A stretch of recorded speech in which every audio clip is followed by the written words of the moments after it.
Nag-insura og hilom nga misang-at sa iyahang Certificate of Candidacy si suspended Mandaue City Mayor Jonas Cortes karong Byernes, Oktubre 4, dayong bukas sa buhatan sa COMELEC Mandaue. Gikonpirmar kini sa election officer sa COMELEC Mandaue, Atty. Ana Flor Guhilde. Matud niya nga nag-inusara rag sulod si Cortes sa opisina og wala kini kuyog nga mga kapartido o supporter. Mo file si Mayor? Actually, unless musulti ang mga party sa amo dili yun mi kabalo kano sa sila mo file. Although na ay mga fillers receive the kaning mga COCs nga isang-at sa atoa. Ang amo arag yung i-check ana is completeness of the form, kung naa siya political party, naka-attach ba ang CONA.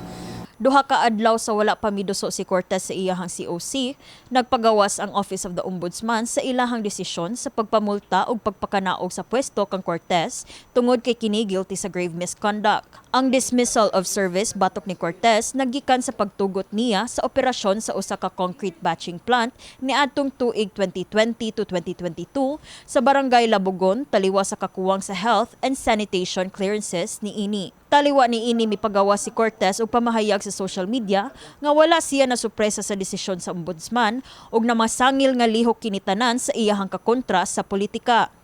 Apan, bisan pa man sa pagpakanaog kang Cortes sa pwesto, iyang gibarugan nga dili kini babag sa iyang subling pagpapili isip mayor sa Dakbayan.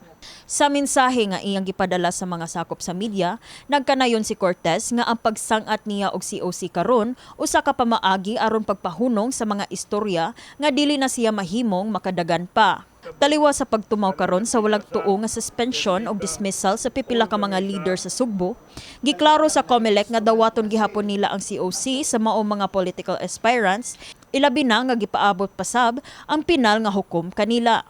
Well, as part of our ministerial duty, we are duty bound to receive the COCs of any aspirants running for a public office, regardless of whatever perceptions the public may have, subject to any actions that may be filed by any person interested on the legitimacy of the candidacy being filed. So, kini si Elaiza Penaranda, alang sa My TV, Cebu.